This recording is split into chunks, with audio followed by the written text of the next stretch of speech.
So James, thank you so much, man, for joining us here today on Press for Truth Live. We got a lot to break down here today. Obviously, so much going on right now with this talk of the missing 28 pages. I want to briefly read a little bit here from Activist Post article that's just recently out. Saudi Arabia threatens to crash the dollar if Congress exposes their role in the 9/11 attacks. A bombshell report by the New York Times has revealed that Saudi Arabia, the third largest holder of U.S. Treasury bills in the world behind China and Japan, has warned the Obama administration and Congress that they will begin liquidating their U.S. assets if Congress passes a bill allowing for the Saudi government to be held responsible for their role in the terror attacks of 9/11. So, James, what do you make of this? It almost seems as this 28 pages over the last few years has been an ace up the sleeve or some sort of thing they've just been waiting to use. What's your make of this coming out now in the last week? This is, it is absolutely 100% a limited hangout that, as you say, was implanted in the official story of 9/11 since the very beginning. And we have to understand that there are several layers of spin behind which the actual story is hiding here. And surprise, surprise, guess what? The real truth about 9/11 isn't going to come out through 60 Minutes puff pieces talking about, quoting Senator Bob Graham or Porter Goss or characters like these who were intimately involved in what happened on 9/11. So we have to question why it's coming out right now. Firstly, with regards to the idea that Saudi is dumping this money because they're going to be exposed, even that is a much more complicated story. One of the things that Saudi Arabia is preparing for, much less protesting, is the idea that if they are sued for 9/11, then their U.S. assets will be confiscated and they will not be able to divest themselves of their U.S. assets. So this would just be a preparatory move for that, more so than a threat. But even regardless, the idea that this will crash the dollar is highly dubious because over the past 20 months, China has divested itself of $780 billion of U.S. treasuries, and the U.S. treasury market is still going strong. So it is possible to absorb such a shock over, and the full treasury market is 15 trillion. So a lot of that is hype and spin, but all of this is directed towards what you pointed out there is really a type of geopolitical warfare that's going on right now between the U.S. and Saudi Arabia. This has always been the implanted little bit in the 9/11 story that they censored, they covered up, they put in the classified 28 pages, and they told everyone, hey, look, these are the classified 28 pages you can't see about foreign involvement. And at the time, everyone everywhere was reporting it was Saudi Arabia. They're covering up Saudi Arabia. It's about Saudi Arabia. I remember seeing those reports on CBC News back 14 years ago, whenever the report first came out. I have a front page magazine article from July 2003 that links to the New York Post that is every single aspect of the story that 60 Minutes is now reporting on was all there in 2003 in mainstream publications. Why is it coming out now? Why in this way? Why is there a full forecourt press about it? And why are we suddenly now being directed to hate Saudi Arabia? This is clearly about geopolitical machinations, not about 9/11 truth. Yes, absolutely. And, it begs the question, because if they are going after Saudi Arabia, I wonder, what is this going to mean, do you think, for the future of the petrodollar? And, are they going to get off of having to, buy oil with dollars? What are we looking at here for the future of the petrodollar? I have been noting the growing rift between Saudi Arabia and the United States over the last few years, and I've been talking about this on the podcast periodically from time to time, saying that there is a wedge being driven between Saudi Arabia and the U.S., and of course their alliance is the backbone of the petrodollar, which has been one of the fundamental underlying parts of the U.S. dollar hegemony since the gold standard was taken off in the 1970s, since Nixon de-chained the dollar. And what has been one of the fundamental things propping it up is this petrodollar, which is based on that U.S.-Saudi alliance that was first really cemented during World War II and has only expanded since then. And of course, with the machinations of people like Kissinger in the 70s, really compounded into what it is today. There is a rift that's been growing for years now. This is part of a geopolitical back and forth cat and mouse that's being played right now, with Saudi Arabia seeing the writing on the wall in a number of ways. One of which is that a couple of years ago, China became the world's largest oil importer. So Saudi Arabia's real bread is going to be buttered in China, assuming oil is going to continue to be their bread and butter.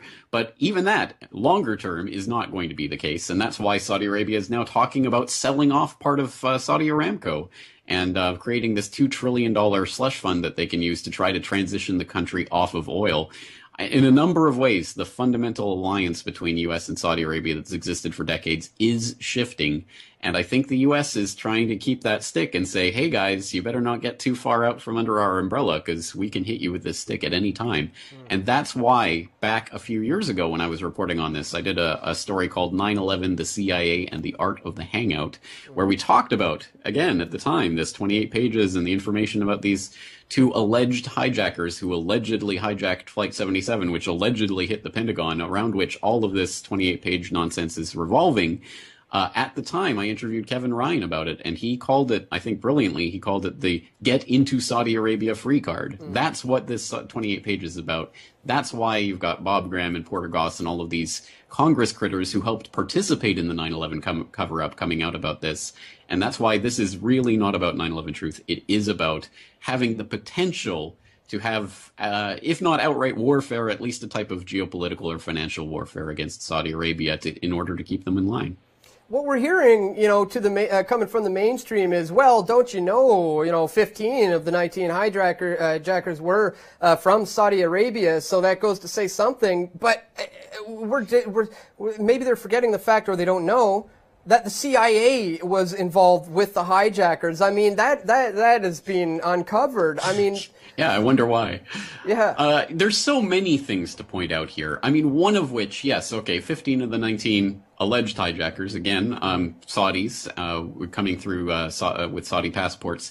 But let's take one aspect of that. Where did the majority of those 15 get their visa to enter the United States? It was at the Jeddah consulate. And I've interviewed J. Michael Springman a couple of times, who worked at the Jeddah consulate back in the late 1980s, back during the Soviet-Afghan War, when Osama bin Laden was the U.S. golden boy. And he was constantly denying people visas to enter the country because they didn't meet the basic requirements. They couldn't say why they were going, how long they were going to be there, where they were going to be staying, what they wanted to do in the United States. So he would reject their visas, their visa applications, and that rejection would be overruled by people above him in the consulate there.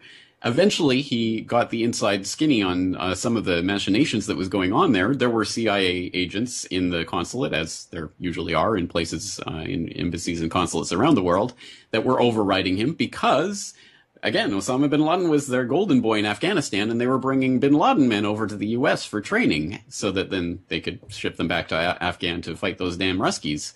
That was going on at the Jeddah consulate in the 1980s. Lo and behold, a decade or so later, you have all of these 9/11 alleged hijackers getting their visas at that very consulate through a Visa Express program that was put in place explicitly just a few months before 9/11 that waived all the usual types of requirements and paperwork that these people would need so that they could just get straight into the country and, get caught up in the 9/11 plot in whatever sense that was running. I mean, that's just one of the layers of this story. The other is that you look at the 60 Minutes report on the 28 pages, for example, they're pointing to this Fahad al-Thumairi character who's related to the Saudi embassy or consulate on the West Coast there in the United States, who was apparently linked to these two alleged hijackers, al-Maidar and al-Hazmi, who were staying there in Los Angeles, the first two of the alleged hijackers who got into the U.S. And they're saying, oh, look, there's this Saudi connection, and look at this other Saudi funder who was there with them, neglecting to mention Abdul Sattar Sheikh, who was an FBI informant from 94 to 2003 that these two hijackers were living with. The alleged hijackers were living with during their time in the United States. And the official story is, yes, okay, this guy was an FBI informant, but he didn't tell his FBI handler, Stephen Butler, he didn't tell them anything about these two guys. He just mentioned them by first name, just in casual passing. He didn't think they were a threat, so he didn't pass along that information. Just like the CIA didn't pass along the information to the FBI that these two people were coming into the country. Just like the NSA didn't tell anyone that they had recorded meetings of these two hijackers or alleged hijackers in Malaysia, meeting with other known Al-Qaeda agents the year before. All of these things, all of this information didn't get out somehow. Again, all swirling around, and now we're getting just one thread of that, which is, hey, look at this Saudi connection to these guys. Look at these Saudi handlers. Look at the Saudi money. Don't look at any of the other connections or surrounding context that would problematize that story. And then again, of course, the bigger question is, who are these guys? Were they hijackers at all? And how do we know that? And what actually happened on 9/11? Of course, none of this is going to be brought out.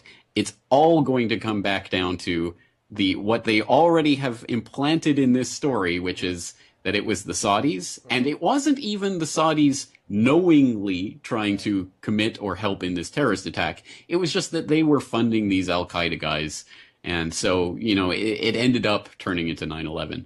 And there's an even other layer of this onion. I hate to complicate it this much, but this is the craziness we're dealing with. Richard Clarke, a couple of years ago, came out and was saying CIA Director George Tenet was keeping information from him as National Security Counterterrorism Czar, was keeping information from him about these two alleged hijackers. And he was putting that blame on George Tenet.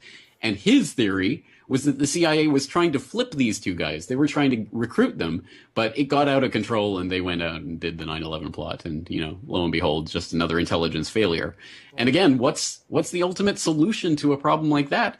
Give these intelligence agencies more power, because more money, more power, more control, more funding, so that they can properly do these missions and properly communicate with each other and share all their data that the NSA is snarfling up through their data centers. So ultimately, in every way, this benefits the establishment and the system and the inside cronies.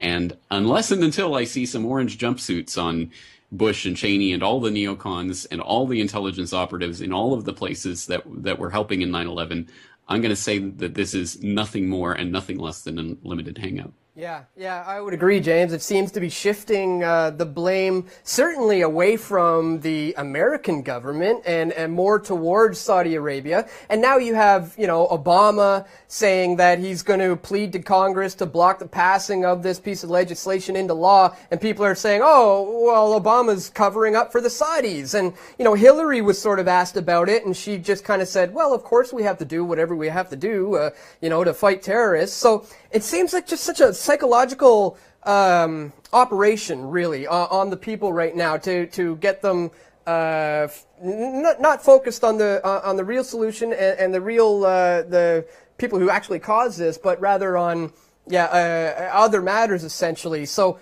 I think Obama is actually going to Saudi Arabia tomorrow. I don't know. I think the bill is still on the table. What do you think might happen if this does pass? I don't know what the timeline is when this is expected to go through, but do you think anything will happen if this does pass? Well, if it does pass, again, the Saudis would pretty much be expected to sell as much of their U.S. held assets as they can, because, again, all of that would be confiscated and confiscatable in the event of a successful lawsuit against them. So that would be the expected outcome of that. And as I say, that's not exactly and depending how it's done, if they dump it all at one time on the U.S. Treasury market, that would cause havoc and could severely affect the dollar. But assuming they try to do it in a way that's somewhat more of an orderly divestment, it could be easily absorbed by the $15 trillion Treasury market. So, again, that's speculation. But really, I think what's going on here is, it's Uncle Sam holding the pit bull, the attack pit bull, and saying, oh, look at this attack pit bull. If I let go of this leash, she's going to come get you. I think that's what's happening here, which is why I don't think that this bill is probably going to pass. There's enough of propaganda that's been thrown out there by now that something of some sort has to eventuate from this, whether that's diplomatically. It might even be the declassification of the 28 pages. We might actually see that. but not the going ahead of the lawsuit. I could imagine that scenario because even Saudi Arabia has in the past said, declassify those 28 pages. We want to see what's in them too. Because what's ultimately going to be found in there is not the specific connections that will tie it back, as I say, to the CIA and FBI and NSA and all the other alphabet supers that were involved in this.